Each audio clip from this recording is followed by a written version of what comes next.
बिस्मिल्लाहिर्रहमानिर्रहीम। नाज़रीन, एक नई वीडियो के साथ हाजिर खिदमत हूँ और उम्मीद करता हूँ आप मेरी इस वीडियो को भी उसी तरह पसंद करेंगे, सराहेंगे, शेयर करेंगे और कमेंट्स बॉक्स में जाके इस पर कमेंट्स करेंगे जिस तरह मेरी पिछली तमाम वीडियोस को पसंद किया गया और उस पर कमेंट्स दिए गए।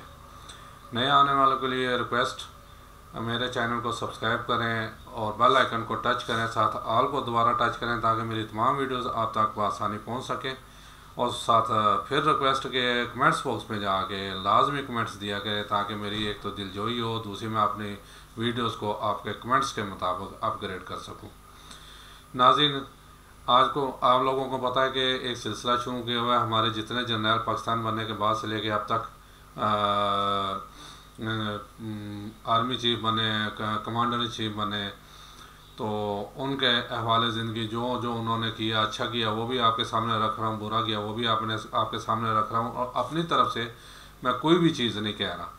वो या मुल्की और गैर मुल्की बुक्स का सहारा लिया, अखबार का सहारा लिया और उनके दोस्त अहबाब जो फौजी अफसरान ही थे या हैं, उन्होंने उनके बारे में जो कमेंट्स दिए अपने ज़ाती नोट्स, अपने पर्सनल डायरीज़ में या तजिया निगारों का, साथ साथ मैं हवाले भी दे रहा हूँ उसका। इसलिए ये मेरी अपनी ज़ाती कोई राय नहीं है, जो मुझे मिला मवाद उसके हिसाब से मैं ये आप लोगों के सामने पेश कर रहा हूँ। इसलिए मेरी कोई किसी से कोई ज़ाती खुन्नस नहीं है, बल्कि मैं तो हमेशा कहता हूँ कि इदारों को मैं कभी भी ना गाली देता हूँ ना बुरा भला कहता हूँ। इदारे मेरे लिए सारे मोतबर हैं और ख़ासकर फ़ौज तो हमारे माथे को झूमर है, क्योंकि हमारी सरहदों की वही मुहाफ़िज़ है। वो जागती है तो हम सोते हैं, आराम की नींद। लेकिन देखें, वो भी इंसान है, उनमें भी चंद ऐसे हो सकते हैं जिन्होंने अपनी तरफ से अच्छे काम किए हो, लेकिन तारीख ने बाद में वो साबित किया हो कि उनके वो काम गलत है। और खुसूसन उस वक्त जब वही काम पहले 3-4 आर्मी चीफ्स ने रिजेक्ट कर चुके हों या सियासतदानों ने रिजेक्ट कर चुके हों। हमारे पाकिस्तानी तारीख तरीन 3 मेन अदवार जिसमें मार्शल लॉ डिक्लेयर हुआ या फौजी आर्मी चीफ ने टेक ओवर किया, पहला तो यूब खान, दूसरा ज़िया और तीसरा जनरल मुशर्रफ। और उनमें से भी अगर तारीख दौर कहा जाए तो जनरल परवेज़ मुशर्रफ का, क्योंकि उसमें उन्होंने एक ऐसा काम किया कारगिल का जिसमें पहले कई चीफ्स ने करना चाहा, या तो जब मीटिंग्स हुई उसमें उन्होंने चेक किया तो वो सही नहीं था, या फिर सियासतदानों ने उन्हें ऐसा करने से मना कर दिया। ठीक है, लेकिन वो कर गुजरे और उसके नतीजे आप देखेंगे बयान कर क्या हमारे सामने आए। इंशाल्लाह आज हम इसी जनरल परवेज़ मुशर्रफ पे ही बात करेंगे। जी, जनरल परवेज़ मुशर्रफ 11 अगस्त 1943 को नई दिल्ली में पैदा हुए और 1947 को एल खाना के हमरा पाकिस्तान आ गए। जब जुल्फ़िकार अली भुट्टो वज़ीर-ए-आज़म पाकिस्तान और टिक्का खान आर्मी चीफ थे तो 8 दिसंबर 1972 को गिलगित से इस्लामाबाद आने वाला PIA का फोकर त्यारा नाक के बल गिरा और हिमालय ग्लेशियर में गर्क हो गया। त्यारे में सवार तमाम के तमाम 30 अफराद लुकमा अजल बन गए और उनकी लाशें तक ना मिल सकी। पहाड़ी सिलसिला ना, और बहुत गहराई में, फिर ऊपर से ग्लेशियर। शुमाली इलाका जात में कमांडोज कंपनी की क़यादत करने वाले पाक फौज के एक मेजर भी इस तैयारे पर सवार हुए, लेकिन टेक ऑफ करने से कुछ देर पहले जहाज़ से नीचे उतर गए ताकि 2 शहीद फौजियों के ताबूत ले जाने के लिए जगह बनाई जा सके। तबाह होने वाले PIA के फोकर जहाज़ से उतरने वाले खुशकिस्मत मेजर का नाम परवेज़ मुशर्रफ है, जो फौज पाकिस्तान के 13वें सिपह सलार भी बने। जी देखिए, अच्छा, ये एक वाकई जब तक भी ये जिंदा रहे बहुत लकी रहे। ऐसे कई इन्होंने खुद अपनी स्वाना हयात में लिखा हुआ है, कई मौके ऐसे आए कि ये मरते मरते बचे। तो जनरल परवेज़ मुशर्रफ का दावा था कि ज़िंदगी में कई बार इन्हें मौत छू कर गुजर गई। देखें, अपनी किताब in the line of fire में बयान की गई रूदात के मुताबिक जब वो कोर कमांडर मंगला थे तो कोर कमांडर्स कॉन्फ्रेंस में शिरकत के लिए GHQ रावलपिंडी आए। वापसी पर इन्हें एविएशन के कमांडर के साथ हेलीकॉप्टर पर जाना था, मगर वो किसी को बताए बगैर अपने दोस्त लेफ्टिनेंट कर्नल चीमा के दफ्तर में ब्रिज खेलने चले गए। एविएशन जी ब्रिज खेलने चले गए। एविएशन कमांडर ने इन्हें काफ़ी तलाश किया, मगर जब कोई सुराग ना मिला तो अकेले ही मंगला रवाना हो गए। रास्ते में उनका हेलीकॉप्टर तबाह हो गया और वो शहीद हो गए। अगर परवेज़ मुशर्रफ इस हेलीकॉप्टर पर सवार होते तो यकीनन वो भी शहीद हो जाते। मैंने कहा ना बहुत लकी अपनी ज़िंदगी में साबित हुए। इसी तरह 1988 में परवेज़ मुशर्रफ को जनरल ज़िया का मिलिट्री सेक्रेटरी बनाने का फैसला हुआ, मगर ऐन वक्त पर फैसला तब्दील करके ब्रिगेडियर नजीब को ज़िया का मिलिट्री सेक्रेटरी बना दिया गया। यूँ परवेज़ मुशर्रफ सदर ज़िया के साथ मौत के मुंह में जाने से बच गए। जनरल जहांगीर करामत के मुस्तफ़ा होने के बाद भी परवेज़ मुशर्रफ काफ़ी खुशकिस्मत साबित हुए, क्योंकि मुशर्रफ के आर्मी चीफ बनने के कोई इम्कान न थे। लेफ्टिनेंट जनरल खालिद नवाज़ और लेफ्टिनेंट जनरल अली कुली खां हर एतबार से उनसे आगे थे। तीसरे नंबर पर लेफ्टिनेंट जनरल सलाउद्दीन तिरमिज़ी और लेफ्टिनेंट जनरल परवेज़ मुशर्रफ, जबकि 5वें नंबर पर Admiral General Lieutenant General Ziauddin Khawaja थे। जनरल परवेज़ मुशर्रफ को सीनियर जनरलों पर तरजीह क्यों और किस लिए दी गई? जनरल जहांगीर करामत का इस्तीफ़ा कबूल होने के बाद वज़ीर-ए-आज़म मियां नवाज शरीफ ने corps commander Mangla Lieutenant General Pervez Musharraf 4 star general बनाकर आर्मी चीफ तैनात कर दिया। परवेज़ मुशर्रफ अपनी किताब सबसे पहले पाकिस्तान में खुद एतराफ़ करते हैं कि जब जहांगीर करामत ने इन्हें चीफ ऑफ जनरल स्टाफ बनाने की अली कुली खां को CGS बना दिया तो वो मायूस हो गए और रिटायरमेंट की तैयारियां करने लगे। इनका ख्याल था कि फारूक अल-कारी अली कुली खां के क्लास फेलो हैं। आर्मी चीफ ने अली कुली खां को चीफ ऑफ जनरल स्टाफ बनाकर अपना वज़न इनके पलड़े में डाल दिया है। परवेज़ मुशर्रफ के मुताबिक ये सब जनरल अब्दुल वहीद काकड़ का किया दड़ा है। उन्होंने अली कुली खां की तरक्की बतौर लेफ्टिनेंट जनरल रोके रखी, ताकि जब 1999 में आर्मी चीफ का इंतखाब का मरला आए तो अली कुली खां सीनियर मोस्ट जनरल हों। इसके बरक्स अगर प्रमोशन बर वक्त हो जाती तो अली कुली खां ये मौका आने से पहले ही रिटायर हो जाते और परवेज़ मुशर्रफ के आर्मी चीफ बनने के इम्कानात बढ़ जाते। General Pervez Musharraf corps commander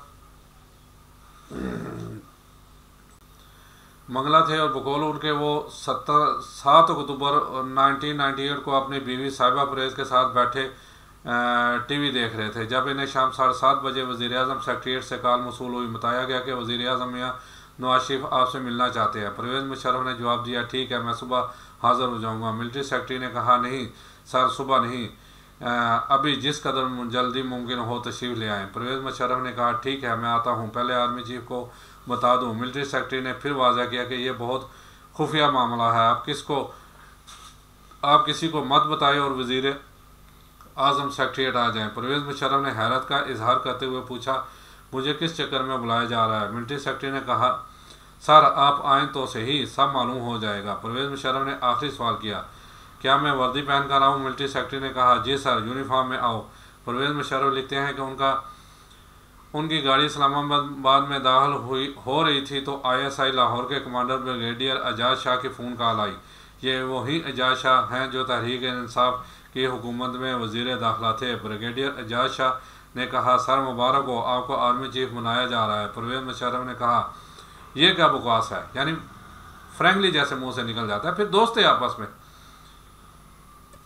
general Jahangir करामत की मुद्दत मुलाजमत पूरी नहीं हुई तो मैं कैसे आर्मी चीफ बन सकता हूँ? एजाज शाह ने बताया कि जनरल जहांगीर करामत मुस्तफ़ा हो गए हैं। सदर सदीक अल फारूक, जो इन दिनों वज़ीर-ए-आज़म मियां नवाज शरीफ के प्रेस सेक्रेटरी और तर्जमान थे, वो परवेज़ मुशर्रफ की इस बात को झूठ का पुलंदा करार देते हैं कि इन्हें आर्मी चीफ बनाए जाने का इल्म नहीं था। सदीक अल फारूक अपनी किताब सुरखरू कौन में दावा करते हैं कि उस वक्त के सेक्रेटरी दिफा लेफ्टिनेंट जनरल इफ्तिखार वफाकी काबीना में शामिल इनके भाई चौधरी निसार परवेज़ मुशर्रफ को आर्मी चीफ बनाने के लिए एक तवील अरसे से लॉबिंग कर रहे थे और उनके साथ मुकम्मल राब्ते में थे। यह पहला मौका था वज़ीर-ए-आज़म को अपनी मर्ज़ी और मंशा से आर्मी चीफ का इंतखाब करना था, वरना इससे पहले ये इख्तियारात सदर मुमलिकत के पास हुआ करते थे। मियां नवाज शरीफ ने आखिर क्या सोचकर परवेज़ मुशर्रफ को आर्मी चीफ बनाया, ये सवाल तो बनता है। शायद मियां साहब भी परवेज़ मुशर्रफ के मतलब उसी मुगालते का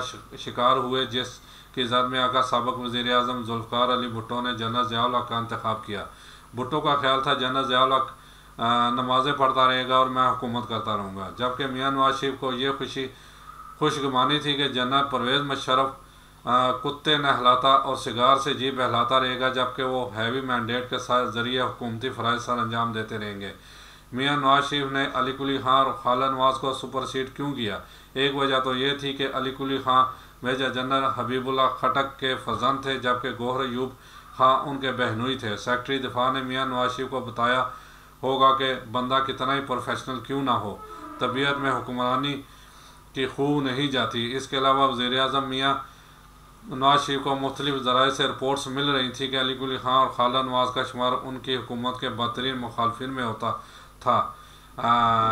H.G. कैसलिंग की किताब द ISI ऑफ पाकिस्तान के मुताबिक जनरल जहांगीर करामत के मुस्तफ़ा होने से चंद रोज़ कबल 19 सितंबर 1998 को कोर कमांडर्स की जो कॉन्फ्रेंस हुई, इसमें लेफ्टिनेंट जनरल अली कुली ख़ान और लेफ्टिनेंट जनरल खाला नवाज़ ने वज़ीर-ए-आज़म के अंदाज़े हुक्मरानी और माशी पॉलिसियों पर कड़ी तनकीद की। जब जनरल जहांगीर करामत मुस्तफ़ा हुए तो CGS लेफ्टिनेंट जनरल अली कुली ख़ान पेशावर में थे। वापस आकर उन्होंने जनरल जहांगीर करामत से इस बात पर एहतजाज किया कि आपने इस कदर जल्दबाजी में घर जाने का फ़ैसला क्यों किया और हमें इसको हुकूमत का बंदोबस्त करने का मौका ही नहीं दिया। ये आर्टिकल डेली डॉन में 9 नवंबर 2012 को छपा है। सरताज अजीज़ जो इस वक्त वज़ीर ख़जाना थे, उन्होंने मियाँ नवाज शरीफ को कहा कि सीनियर जनरल को आर्मी चीफ बनाना चाहिए था, मगर अब जनरल अली कुली ख़ान को chairman joint of staff committee बनाकर इस नाइंसाफ़ी का अजाला करने की कोशिश की जाए। मियाँ नवाज शरीफ ने तो फौरी तौर पर कोई जवाब ना दिया, मगर बाद अज़ां मियाँ शहबाज शरीफ के ज़रिए बता दिया कि इन्हें chairman joint of staff committee बनाने की राह में क्या रुकावट है। सरताज अजीज़ अपनी किताब बिटवीन ड्रीम्स एंड रियलिटीज़ में लिखते हैं कि अगले रोज़ शाम के वक्त इस्लामाबाद एयरपोर्ट पर शहबाज शरीफ से मुलाकात हुई तो उन्होंने बताया कि जब चौधरी निसार ने जनरल जहांगीर करामत से मुलाकात की तो उन्होंने कहा कि इन पर जनरल अली कुली ख़ान जैसे फ़ौजी अफसरों का शदीद दबाव था कि वो इक़्तिदार पर कब्ज़ा कर लें, मगर उन्होंने आइन का एहतराम करते हुए मुस्तफ़ा होने का फ़ैसला कर लिया। मियाँ शहबाज शरीफ ने सरताज अजीज़ को बताया इस इंकशाफ की वजह से मियाँ नवाज शरीफ इन्हें joint chief of staff committee का चेयरमैन बनाने को तैयार नहीं। सरताज अजीज़ लिखते हैं कि उस वक्त तो वो खामोश हो गए और कोई जवाब ना दिया, मगर बाद अज़ां जब अली कुली ख़ान से मुलाकात हुई और उन्होंने इन बातों का जिक्र किया तो अली कुली ख़ान ने इन सब इल्ज़ामात को झूठ का बुलंदा करार दिया। मगर जनरल परवेज़ मुशर्रफ की किताब in the line of fire के मुताबिक अली कुली ख़ान ने कई मौक़ा पर मार्शल लॉ लगाने की बात की। जब मियाँ नवाज शरीफ के ख़िलाफ़ फ़ारूक लगारी और चीफ जस्टिस सजाद अली शाह ने एका कर लिया था, तब भी लेफ्टिनेंट जनरल अली कुली ख़ान ने जनरल जहांगीर करामत को मशवरा दिया कि हुकूमत पर कब्ज़ा कर लें और अगर सदर फ़ारूक लगारी इस्तीफ़ा दे दें तो फिर मियाँ नवाज शरीफ को भी छुट्टी करवा दी जाए। मियाँ नवाज शरीफ ने सोचा होगा कि परवेज़ मुशर्रफ का तल्लक उर्दू स्पीकिंग कम्यूनिटी से है। गंगा जमनी तहजीब में गूंगा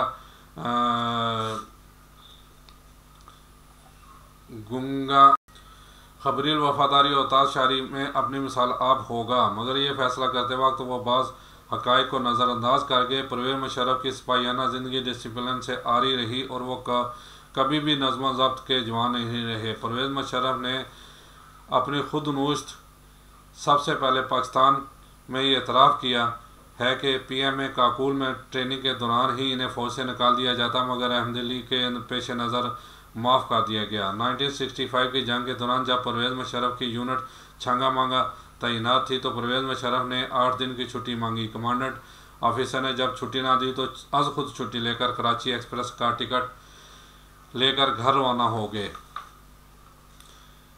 जावेद अशरफ काजी ने फ़ोन करके सूरत हाल से आगाह किया और कहा कि फ़ौरन जल्दी वापस आ जाओ वरना बहुत बड़ी मुसीबत में फंस जाओगे। लेकिन परवेज़ मुशर्रफ अपनी छुट्टियां गुजार कर ही वापस आए। इस दौरान जंग छिड़ गई और परवेज़ मुशर्रफ के कोर्ट मार्शल का मामला खटाई में पड़ गया। लकी तो थे ना, मैं पहले क्या बहुत जगह ये लकी साबित हुए। मियाँ नवाज शरीफ ने एक मारूफ सहाफ़ी सहेल वराइज की किताब गद्दार कौन में बताया है कि आर्मी चीफ के इंतखाब के वक्त एजेंसियों ने जो रिपोर्ट दी इसके मुताबिक बताया गया मुशर्रफ ऐसा अफसर है जो किसी चीज़ को खातर में नहीं लाता। परवेज़ मुशर्रफ संगीन और अहम नौयत के मामलात के नताइज से हासिल होने वाले रद्द-ए-अमल को अहमियत नहीं देता, जल्दबाज है, सोचे समझे बगैर काम कर गुजरने का आदी है, उसी एक वाज़ेह मिसाल ये कारगिल भी है जी। और चीफ ऑफ आर्मी स्टाफ के अहदे के लिए किसी तौर पर मौजू नहीं। जनरल परवेज़ अशरफ ने अपनी किताब in the line of fire में बज़ाते खुद ये बात कही है कि आर्मी चीफ बनने के बाद इनके मिलिट्री सेक्रेटरी ने मुलाजमत के ज़माने की दस्तावेज़ात यानी ACRs दिखाई और शरारतन कहा कि इन ACRs में सिर्फ नज़्म ज़ब्त वाला खाना देखें। वाकई वो हिस्सा सुर्ख रोशनाई से लिखे गए तबसरों से भरपूर और आंखें खोल देने वाला था। सदीक अल फारूक ने अपनी किताब सुर्खरू कौन में दावा किया है कि जनरल परवेज़ मुशर्रफ ने अपने मिलिट्री कैरियर में महज एक सनद इम्तियाज़ी हासिल की और इसके अलावा कभी कोई मेडल नहीं लिया। सदीक अल फारूक का ख्याल है कि जनरल परवेज़ मुशर्रफ अपने ख़राब सर्विस रिकॉर्ड की वजह से ब्रिगेडियर की हैसियत से ही रिटायर हो जाते, मगर उन्होंने अपने दोस्त जावेद पाशा के ज़रिए आसफ जरदारी से तलकात अस्तवार किए। आसफ जरदारी ने वज़ीर आज़म बेनज़ीर भुट्टो से सिफारिश की। मोहतरमा ने army chief general Abdul Waheed Kakar को उनकी अहलिया समेत डिनर पर बुलाया और मिसिस काकड़ को चादर का तोहफा पेश किया। यूँ परवेज़ मुशर्रफ मेजर जनरल के ओहदे पर प्रमोट हो गए। परवेज़ मुशर्रफ से सबसे खौफनाक बात जनरल ज़ियाउद्दीन ख्वाजा ने की है। उनको वज़ीर आज़म नवाज शरीफ ने 12 अक्टूबर 1999 को जनरल परवेज़ मुशर्रफ की जगह आर्मी चीफ लगाने का फैसला किया। जनरल ज़ियाउद्दीन ख्वाजा ने 12 अक्टूबर 2010 को मोतबर अंग्रेज़ी अखबार डॉन में शाया होने वाले एक इंटरव्यू के दौरान ये इंकशाफ किया कि जब जहांगीर करामत आर्मी चीफ थे तो लेफ्टिनेंट जनरल परवेज़ मुशर्रफ को फ़ौज से निकाल बाहर करने का फैसला हो गया था। इसकी वजह यह थी कि आर्मी चीफ जनरल जहांगीर करामत को परवेज़ मुशर्रफ की बाद ऐसी तस्वीर और दीगर शवाहद मसूल हुए थे जिनसे मालूम हुआ कि परवेज़ मुशर्रफ गैर अखलाकी सरगर्मियों में मुलव्वस है, मगर फिर बावजूद इस फैसले पर अमल दरामद ना हो सका। जनरल परवेज़ मुशर्रफ अपने पेशरू जनरल ज़ियाउल हक के बरअक्स रोशन ख्याली और लिबरलिज़म की तरफ माइल थे। इनके वालिद मुशर्रफुद्दीन सफारती जिम्मेदारियों के सिलसिले में तुर्की मुंतकिल हुए। परवेज़ मुशर्रफ ने लड़कपन के अयाम वहीं गुजारे। यही वजह है कि जनरल परवेज़ मुशर्रफ अतातुर्क मुस्तफ़ा कमाल पाशा को अपना हीरो समझते हैं। जनरल परवेज़ मुशर्रफ ने कभी भी अपने तर्ज ज़िंदगी को छुपाने की कोशिश नहीं की। पालतू कुत्तों के साथ उनकी तस्वीर मंजर आम पर आई तो अवाम को उनके रुझानात का अंदाज़ा हो गया। जी आइन डालबूर ने अपनी किताब पाकिस्तान आ न्यू हिस्ट्री में इस बात की तस्दीक की है कि घर हो, गोल्फ कोर्स हो या फिर parade ground, General Pervez Musharraf scotch और सोडे से जीभ बहलाते रहते थे। जनरल परवेज़ मुशर्रफ की बतौर सिपह सालार सबसे बड़ी नाकामी कारगिल ऑपरेशन है, जिसमें नाकस मनसूबाबंदी के बास मुल्क कौम को हर सतह पर शर्मिंदगी और खजालत का सामना करना पड़ा। कारगिल ऑपरेशन का मास्टर माइंड कौन था? जब वज़ीर आज़म नवाज शरीफ मीनार पाकिस्तान के साए में भारतीय हम मनसब वाजपेयी के साथ दोस्ती की बातें कर रहे थे, तो क्या इन्हें इल्म था कि कारगिल की मुहिम जुई का आगाज़ हो चुका है? इस पर बात होगी अगली किस्त में। इस वक्त तक के लिए इजाज़त दीजिए। अल्लाह ताला आपका और मेरा हामी नासिर। अस्सलाम वालेकुम व रहमतुल्लाहि व बरकातुहू।